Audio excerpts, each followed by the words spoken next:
본문의 말씀을 가지고 이렇게 제목을 정했습니다. 성전이 무너지다입니다. 성전이 무너지다. 2025년도의 첫 번째 주일입니다. 우리가 다시 전호좌우에 계신 분들과 함께 이렇게 인사했으면 좋겠습니다. 새해에 하나님의 축복을 많이 받으세요 라고 함께 인사하겠습니다. 새해 하나님의 축복을 많이 받으세요. 하나님의 축복이 가득하시길 기도하겠습니다. 충분히 인사하셨나요?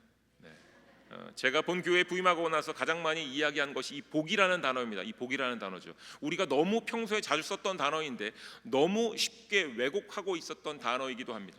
너무나도 자주 이 단어의 의미를 설명드렸기 때문에 아마도 분명히 잘 알고 계시겠지만 다시 한번 설명을 드리도록 하겠습니다.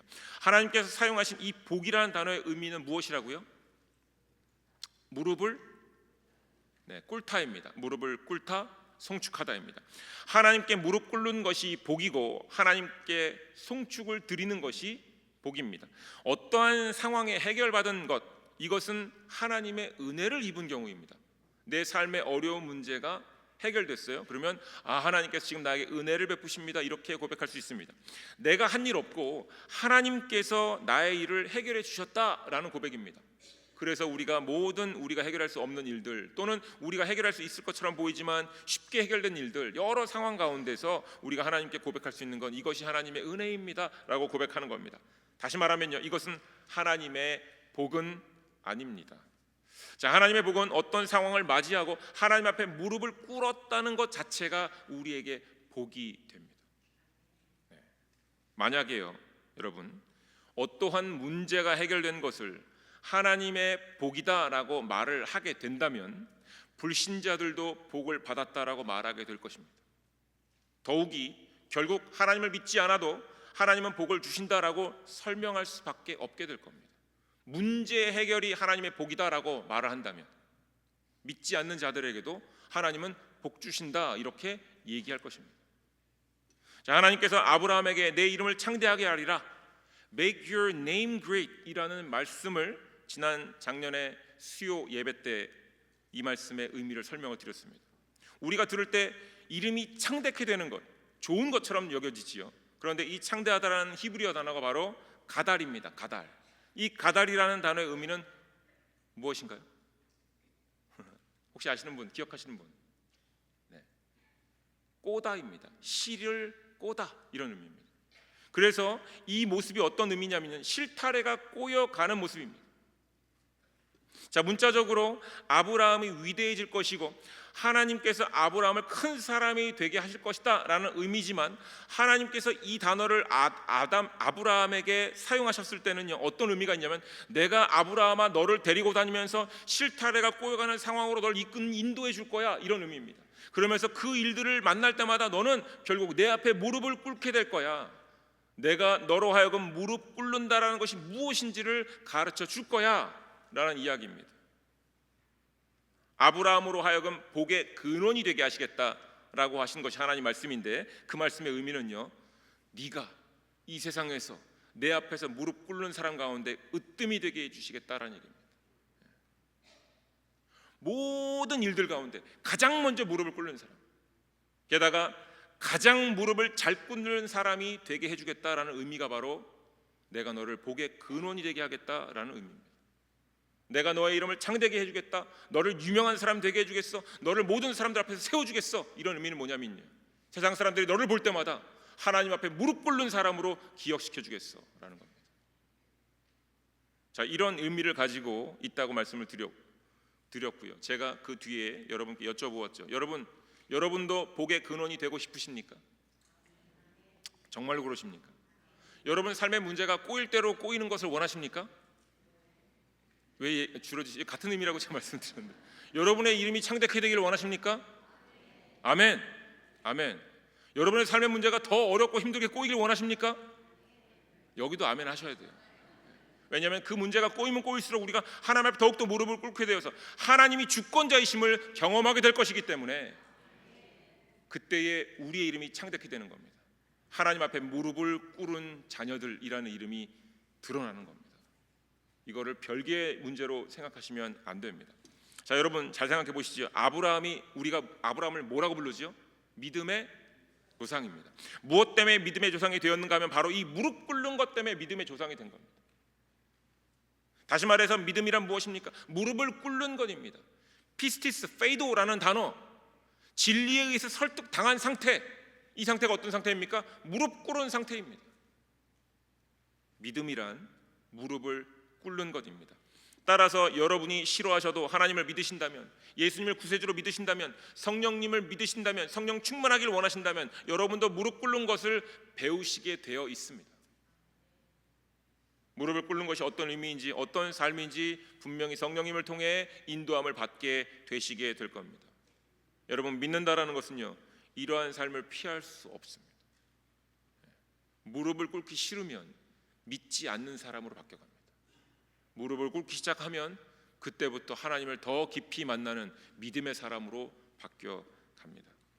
2025년도 본교회의 표어가 주께서 세우시는 성전이 되라입니다. 요한복음 2장 19절, 예수님께서 세 번째로 재건된 예루살렘 성전을 바라보는 그 사람들에게 하신 말씀입니다. 너희가 이 성전을 헐라 내가 사흘 동안 일으키리라 라고 말씀을 하셨습니다. 예수님의 말씀 속에 담겨진 의미는요, 십자가와 부활의 사건을 의미하신 것입니다. 예수님께서는 성전된 자신의 육체를 지칭하신 것이다라고 요한복음 2장 21절 말씀에 기록되어져 있습니다.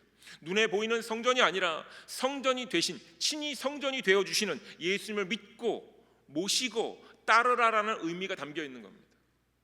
너희들이 이 성전을, 눈에 보이는 성전을 헐라 그러면 내가 사흘 안에 일으키리라. 부활하심으로 말미암아 예수 그리스도의 부활을 믿고 살아가는 사람들 가운데 성전이 되어주시겠다라는 겁니다.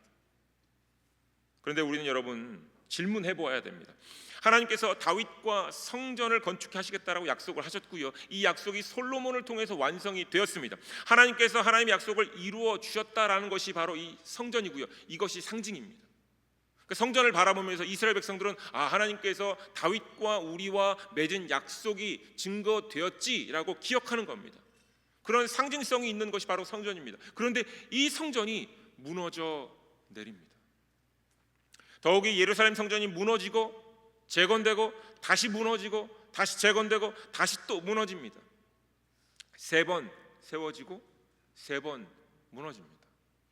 하나님께서 다윗에게 약속하신 성전인데, 하나님과 다윗 사이에 하나님께서 이루어 주신 언약인데, 이것이 반복적으로 세워지고 무너지는 것을 지속합니다. 참으로 이상하지요. 이 사건을 볼 때마다 우리는 이상하게 여겼어야 합니다.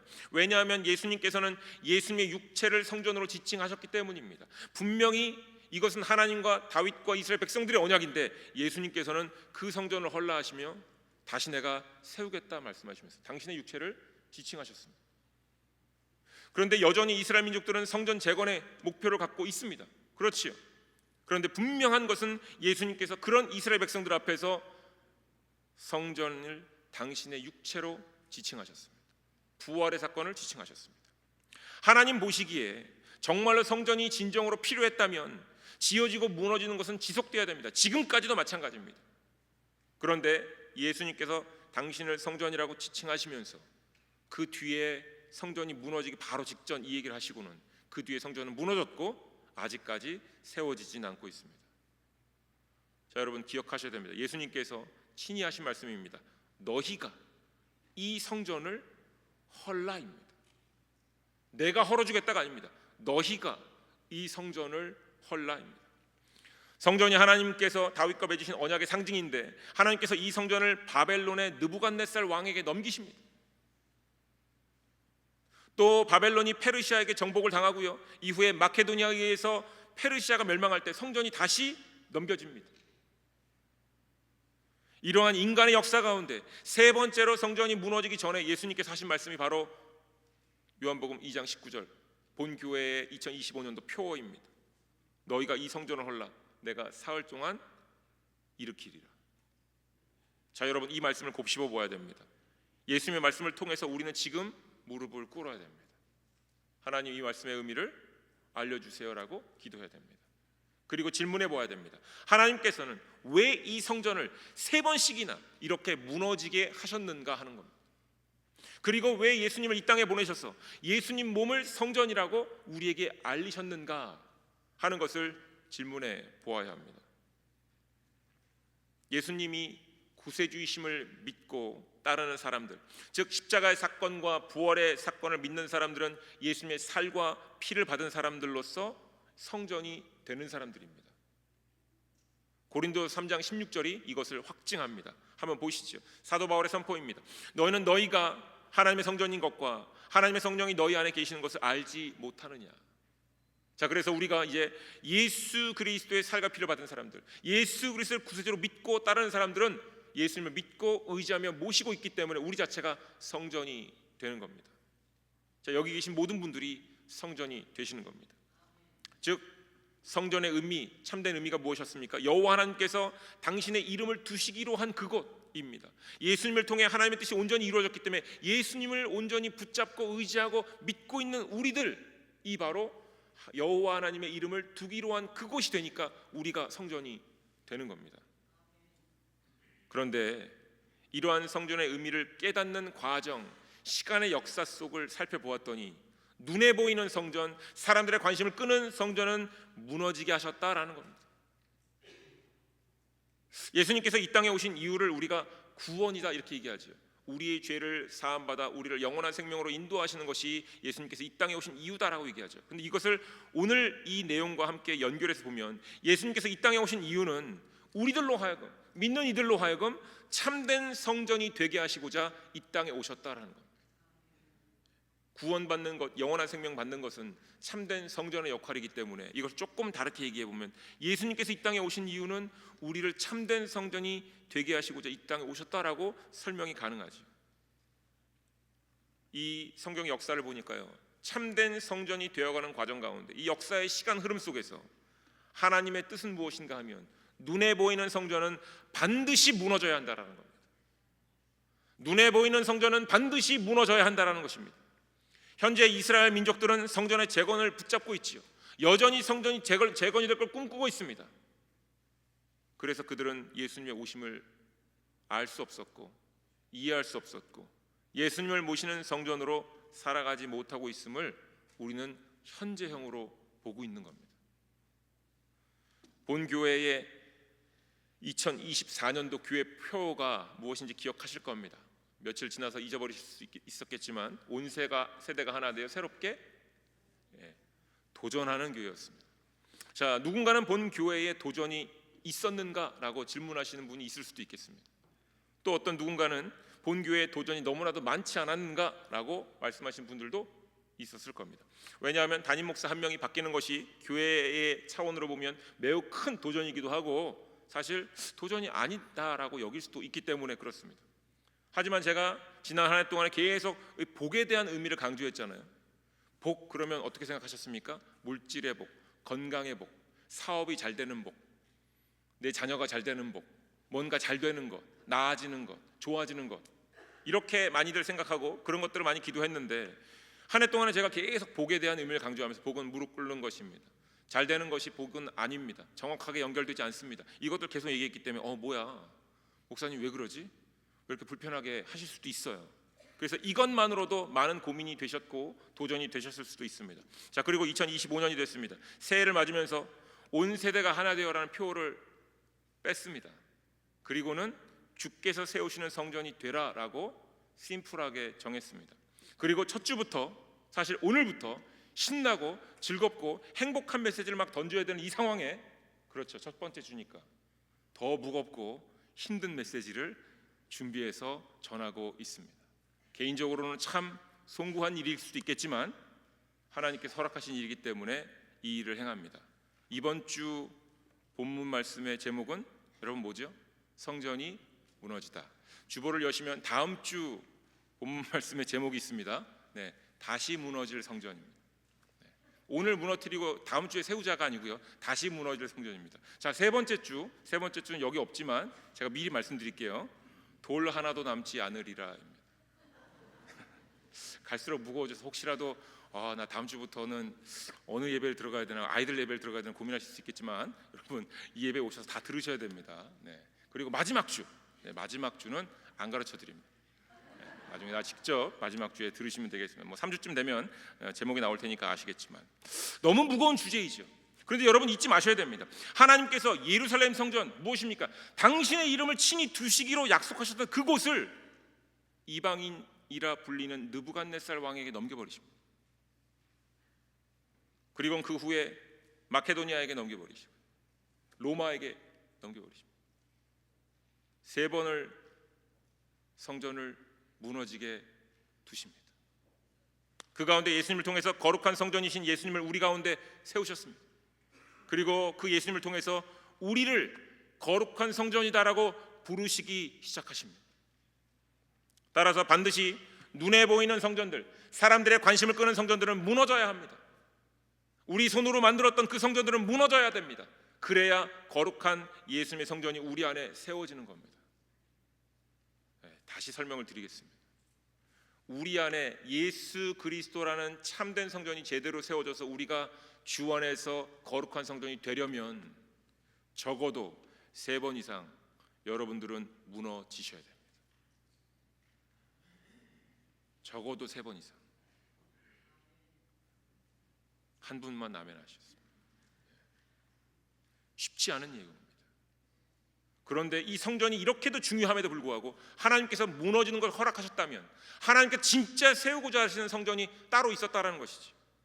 그리고 그것이 예수 그리스도를 통해서 확증된 우리가 성전됨입니다. 예수님을 모시고 믿고 따라가는, 하나님 말씀을 붙잡고 살아가는, 하나님 말씀에 목을 메어 살아가는 진정 거룩한 성전이 우리가 되기를 원하셨기 때문에, 하나님의 백성들이 참된 성전이 되기를 원하셨기 때문에 눈에 보여 만들어진 모든 성전들은 지어질 때마다 무너지게 하시는 겁니다. 그리고 이렇게 무너지고 새로 재건하고 무너지는 과정 가운데 사람들이 깨닫기 시작하는 겁니다. 우리가 세운 성전이 진짜 하나님께서 원하시는 성전은 아니구나라는 것을 깨닫기 시작하는 겁니다. 진짜 하나님께서 원하시는 것은 앞에 세워지는 성전이 아니라 우리의 삶 가운데 세워지는 성전이구나, 이거를 깨닫게 하시는 겁니다. 여러분, 제가 여러분과 함께 우리의 손으로 세웠던 성전이 있다면 이 성전들은 반드시 무너져야 합니다. 그 첫 번째 시간으로 오늘은 솔로몬이 세운 예루살렘 성전이 무너지는 상황을 기록하고 있는 본문의 말씀을 함께 나누고자 합니다. 열왕기하 25장 8절부터 17절의 말씀에서 예루살렘 성전이 어떻게 무너지는지, 어떻게 치욕을 당하고 있는지를 너무나도 잘 묘사하고 있습니다. 성전과 왕궁이 불살라집니다. 심지어 그곳에 함께 있었던 모든 예루살렘의 집들이 다 불살라집니다. 좋은 집 나쁜 집 할 것 없이 전부 다 불살라집니다. 성벽은 무너집니다. 그리고 사람들은 바벨론으로 붙들려 가는 겁니다. 갑자기 종이 되는 겁니다. 그리고 비천한 자들만 남겨져서 그 땅에서 농부로서 농사를 짓도록 허용됩니다. 성전의 기둥은 뽑히고요, 받침들과 가마들과 부삽들과 부직대들과 숟가락들과 놋그릇들은 모두 다 바벨론으로 가져가게 되고, 금으로 만든 것뿐만 아니라 은으로 만든 모든 것들 다 가져갑니다. 완벽하게 뺏깁니다.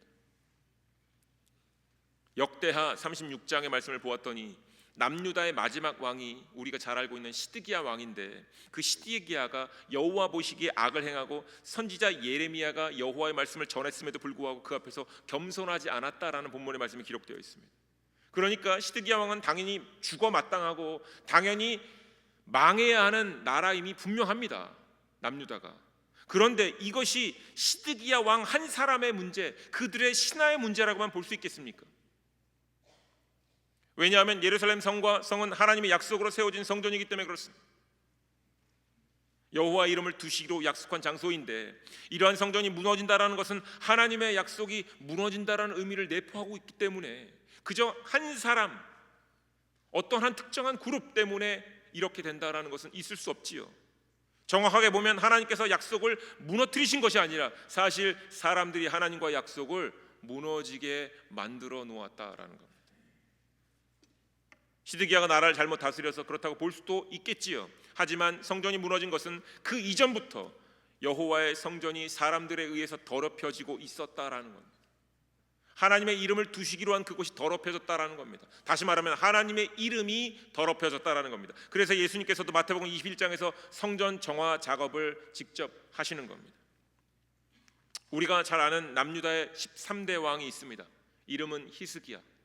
잘 아실 겁니다. 병에 걸렸지만 하나님께서 그에게 은혜를 베푸셔서 15년간을 더 살게 하신 겁니다. 그런데 역대하 32장 24절과 25절의 기록들을 보았더니 이렇게 기록되어 있습니다. 그때 히스기야가 병들어 죽게 되었으므로 여호와께 기도하며 여호와께서 그에게 대답하시고 또 이적을 보이셨으나 히스기야가 마음이 교만하여 그 받은 은혜를 보답하지 아니하므로 진노가 그와 유다와 예루살렘에 내리게 되었더니입니다. 그의 마음에 어떤 교만이 있는가 살펴보았더니 역대하 32장 31절 말씀입니다. 바벨론 방백들이 히스기야에게 사신을 보내어 그 땅에 나타난 이적들을 물을 때에 하나님이 히스기야를 떠나시고 그의 심중에 있는 것을 다 알고자 하사 시험하셨더라. 히스기야의 마음에 있던 교만을 확인하시려고 바벨론의 사신들을 만나게 했다라는 겁니다. 병을 완치한 뒤에 사신들을 만납니다. 그의 마음 안에 있었던 교만을 드러나게 하시려고. 열왕기하 20장에서 바벨론의 왕이 사신들을 히스기야에게 보내는 장면이 나옵니다. 사신들이 오자 히스기야는 바벨론의 사자들에게 이런 행동을 합니다. 열왕기하 20장 13절입니다. 히스기야가 사자들의 말을 듣고 자기 보물고의 금은과 향품과 보배로운 기름과 그의 군기고와 창고의 모든 것을 다 사자들에게 보였는데 왕궁과 그의 나라 안에 있는 모든 것 중에 히스기야가 그에게 보이지 아니한 것이 없더라. 히스기야가 병이 낫자 바벨론의 사신들에게 무엇을 하기 시작합니까? 자랑하기 시작합니다. 자랑하기 시작합니다. 자신의 소유를 자랑하기 시작합니다. 역대하 32장 29절 말씀에 분명히 뭐라고 말씀에 기록되어 있냐면요, 하나님이 그에게 재산을 심히 많이 주셨음이며 라고 기록되어 있습니다. 그런데 히스기야는 자신의 몸이 건강해지자 다시금 자신의 것을 자랑합니다. 히스기야 안에는 교만이 있었어요. 교만이 있어서 하나님께서 그에게 병을 주신 겁니다. 그런데 그가 하나님 앞에 고개를 떨구고 눈물을 흘리면서 기도하자 하나님께서 그에게 다시금 생명을 15년 연장시켜 주셨습니다. 그런데 그 생명이 다시금 연장되자마자 평소에 자신이 하던 것을 하게 됩니다. 무엇입니까? 자랑입니다. 자랑. 제가 이런 얘기를 들어드리지요. 몸이 건강했을 때 여행을 좋아하는 분이 갑자기 몸이 안 좋아지시면 몸이 난 뒤에 무엇을 하고 싶으실까요? 내가 이제 더 이상은 여행 다니지 않고 내가 이제 전심을 다해 주의 성전을 세우는 일에 힘쓰겠다 하실까요? 아니면 내가 그동안 아픈 가운데 못 가본 곳이 이곳이 있으니까 거기 한번 꼭 가봐야 되겠다, 마지막으로 주님 부르시기 전에 한번 가봐야 되겠다, 이 생각을 할까요? 네. 혹시 미식가, 음식 먹는 걸 좋아하시는 분이 막 너무 어떤 질병 때문에 힘들어서 한 몇 달간 음식을 맛있는 걸 못 먹었습니다. 몸이 건강해졌어요. 그럼 어떻게 할까요? 주님, 이제 내가 음식을 찾아다니지 않고 주 앞에 온전히 무릎을 꿇고 이제 때때로 주님 앞에 금식을 하며 주님께 내 몸과 마음을 드리겠습니다 할까요? 아니면 그동안 내가 못 먹었던 것을 다시 먹겠다 할까요? 사람은요 그렇게 쉽게 하나님께로 오지 않고요, 성전이 무너져야 됩니다. 무너져야 됩니다. 똑같은 겁니다. 히스기야가 병이 낫자 자랑하기 시작했다라는 것은요, 그 전에도 자랑하기를 좋아했다라는 거예요. 몸이 낫자 다시 자랑하기 시작합니다. 그리고 이 일의 결과는 결국 모든 것을 빼앗기는 것입니다. 하나님 앞에서 교만이 참으로 무섭다라는 것을 보여준 사건입니다. 더욱이 하나님께서 이러한 교만 가운데 하나님께서 하나님의 이름을 두시기로 한 곳 성전을 친히 무너지게 하셨다라는 것이 더 무섭습니다. 앞에서 말씀드렸습니다.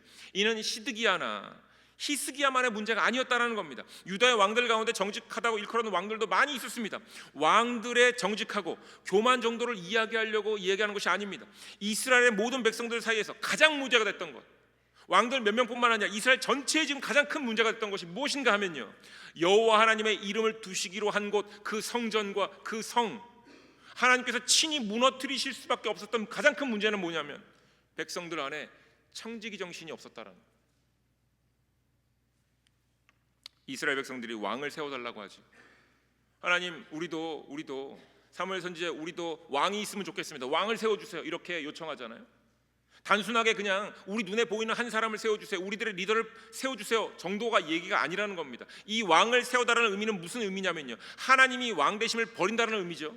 다시 말하면 한 번 하나님을 버리고 난 뒤에 사람을 왕으로 세우고 났을 때 우리 안에 어떤 마음이 드냐면 이제 앞으로 우리가 왕을 세울 수 있어입니다.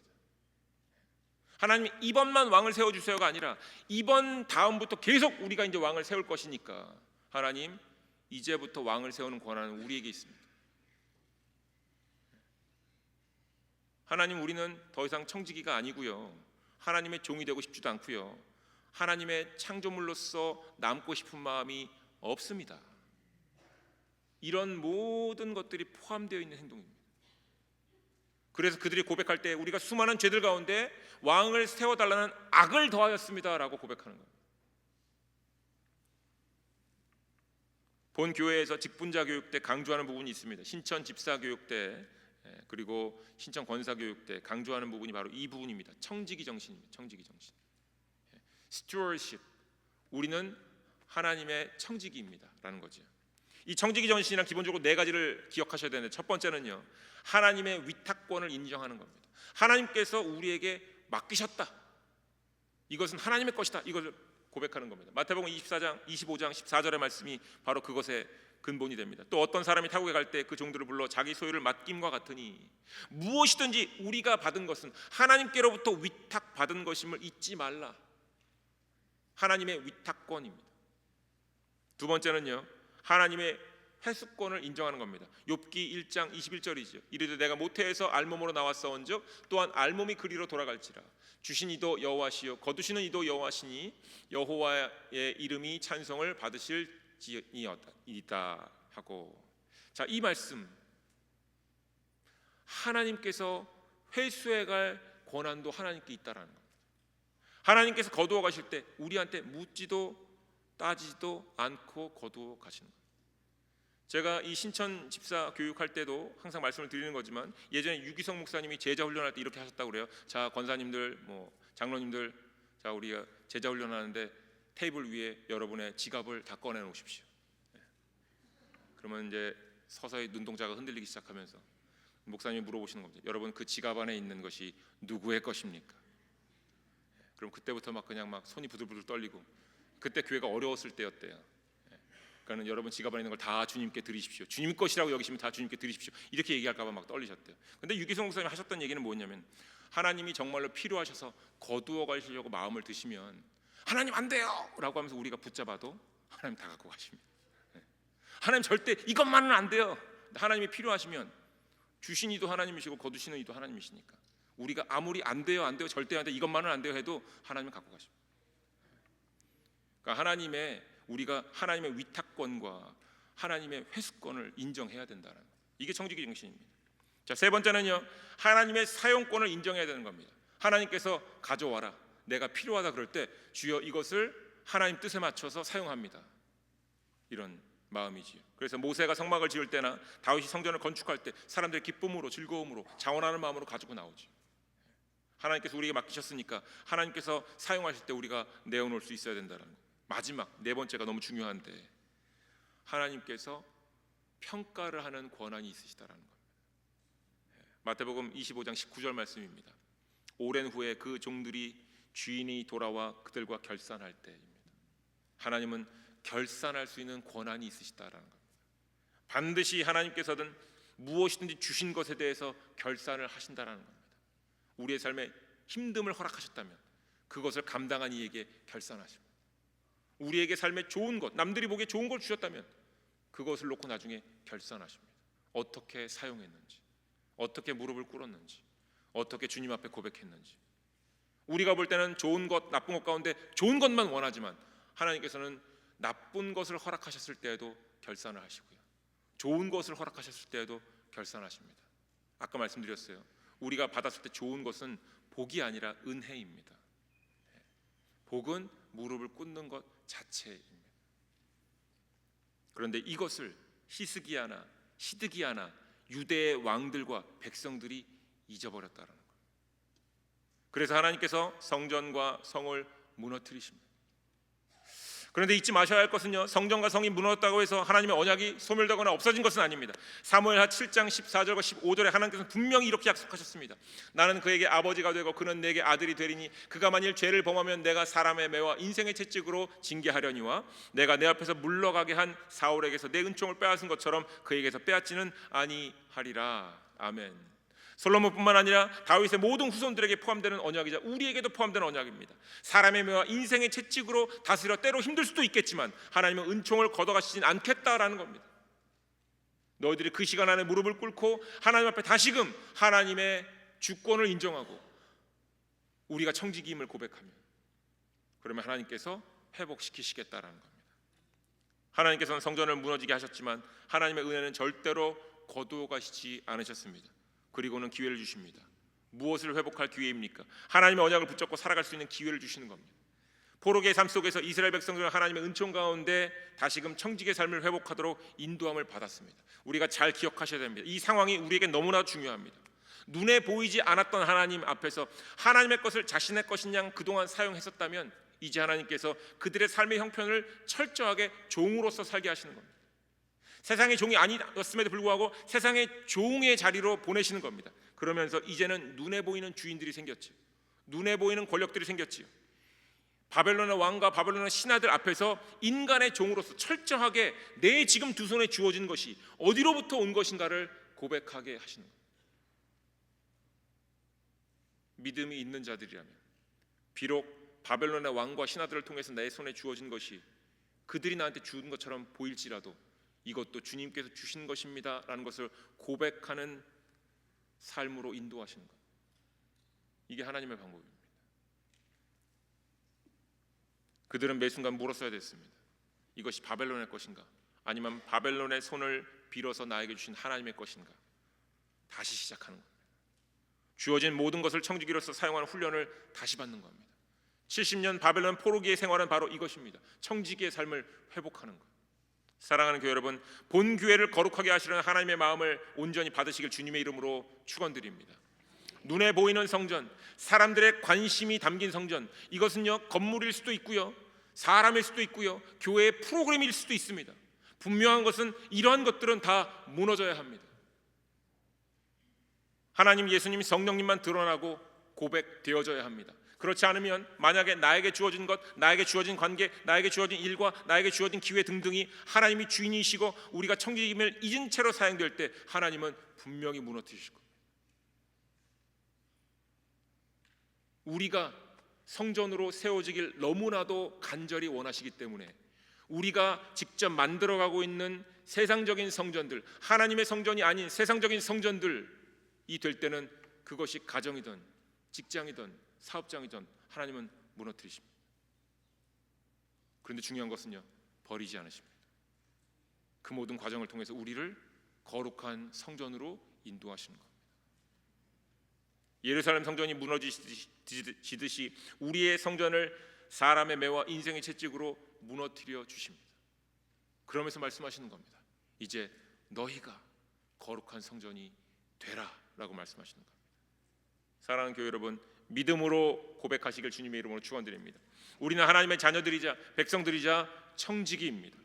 우리의 모든 것은 위탁받은 것이고요, 하나님께서는 언제든지 이것을 회수해 가실 수 있고요, 하나님 뜻대로 어떻게든 하나님은 사용하실 수 있으며 하나님께서 반드시 주신 모든 것들을 우리에게 나중에 결산하실 것입니다. 평가하실 것입니다. 그렇기 때문에 지금 너무 힘든 상황에 계시더라도 여러분 무릎 꿇고 하나님 뜻 가운데 이 일을 감당하실 때 여러분이 거룩한 성전으로 바뀌시게 될 것이고요, 분명히 하나님께서 이 일을 결산하실 것입니다. 지금 남들에게 없는 기쁨과 즐거움과 평안함이 여러분 안에 있다, 그러면 잊지 마십시오. 이것도 주님께서 허락하신 것이라면 언젠가 분명히 이것을 결산하실 것입니다. 거기에 머무시면 안 됩니다. 내가 이렇게 노력했더니 이와 같은 일들이 생겨서 이게 계속 잘 되겠지, 앞으로 이렇게 하면 더 계속 잘 되겠지. 만약 이것이 하나님 보시기에 세상의 성전이면, 하나님의 이름을 두시기로 한 성전의 모습이 아니면 무너지게 하실 겁니다. 그런 가운데 우리를 세우기를 원하십니다. 무너진 예루살렘 성전을 바라보면서 우리가 마음으로 고백하고 결단해야 할 부분은 바로 이것입니다. 지금 내 삶에 나의 손으로 세운 것들은 무너지는 과정 속에 있다면 감사함으로 거룩한 성전으로 세워지셔야 됩니다. 달랏 중앙감리교회 43년의 역사 가운데 하나님께 허락하신 많은 일들이 있었고 그 가운데 정말 이 눈에 보기 좋은 아름다운 건물과 귀한 성도분들이 계십니다. 그런데 정말로 하나님께서 우리에게 원하시는 것은 여러분, 저와 여러분 개개인입니다. 우리가 정말로 거룩한 성전으로 세워지고 있느냐 아니냐가 하나님의 관심이지, 우리가 얼마나 많은 사람들이 모이느냐, 얼마나 더 큰 교회를 지을 수 있느냐, 얼마나 더 좋은 프로그램을 만들 수 있느냐가 아니라는 겁니다. 이것을 온전히 믿음으로 바라보시면서 청지기의 정신에 위배되는 모든 것을 여러분의 몸과 마음에서 내려놓으시길 주님의 이름으로 축원드립니다. 특수한 상황이 있어서 너무나 힘들고 어려우시다면 말씀으로 이 상황 가운데 온전함으로 잘 이겨내시길 주님의 이름으로 축원드립니다.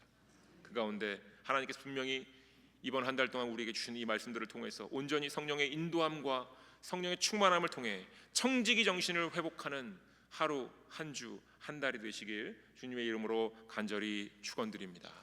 아멘. 기도하겠습니다.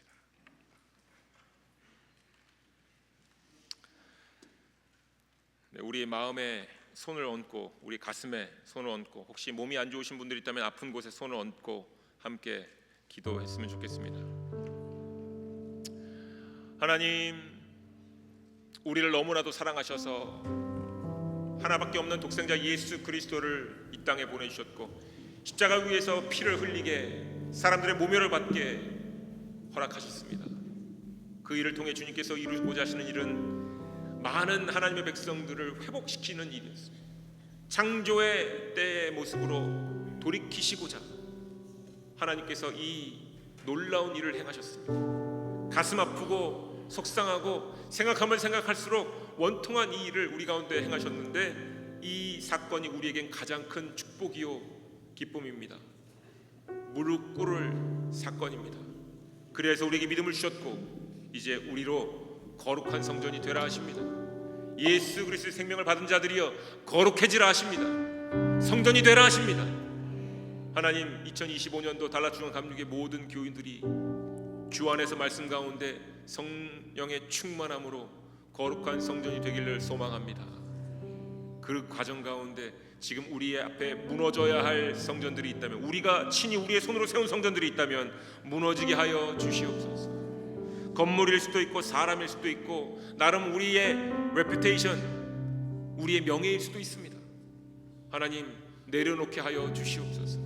주께서 치실 때에 무너질 수밖에 없는 것들은 우리가 기도하는 가운데 내려놓게 하여 주시옵소서. 하나님, 우리 마음을 고쳐주시길 원합니다. 우리가 성전 삼았던 것 내려놓게 하여 주시옵소서. 우리의 억울했던 것 하나님 내려놓게 하여 주시옵소서. 세상 사람들 앞에서 자랑했던 것 내려놓게 하여 주시옵소서. 하나님, 우리의 육신의 아픔과 어려움이 있습니다. 하나님의 치유를 간절히 간구하고 기다리는 가운데 하나님의 은혜를 맛보기도 했습니다. 그런데 아직도 치유되지 않은 육신의 몸들이 있습니다. 하나님, 그런데 이 아픔도 주 앞에 내려놓겠습니다. 왜냐하면 우리는 영생을 얻어 부활할 사람들이기 때문에 그렇습니다. 우리의 아픔을 주 앞에 내려놓습니다. 하나님, 부활을 믿기에 이 모든 것이 치유받았음을 고백합니다. 감사함으로 치유받았음을 고백합니다. 부활의 육신으로 오늘을 살아갈 수 있도록 인도하여 주시옵소서. 하나님, 감사합니다. 말씀을 통하여서 우리로 일어서라 말씀하시고 성전이 되라 말씀하시니 이제 말씀 가지고 우리 마음에 선포하며 나아갑니다. 우리의 가정과 직장과 사업장에 모든 관계 속에서 우리가 주의 거룩한 성전이 되게 하여 주시옵소서. 주님께서 친히 세워주시는 성전이 되게 하여 주시옵소서. 주님께서 이끄실 때에 우리 안에 우리가 세웠던 성전들은 무너지게 하시고 주 앞에 참회하며 무릎 꿇게 하여 주시옵소서. 감사합니다. 그리고 이 일들을 역사하시는 하나님의 선하심을 찬양합니다. 반드시 우리는 주의 거룩한 성전이 될 것입니다. 믿고 의지하며 나가는 모든 이들에게 말씀의 능력과 성령의 충만함과 성령의 인도하심 가운데 성령의 놀라운 은사들도 덧입혀 주시옵소서. 예수님의 이름으로 기도드립니다.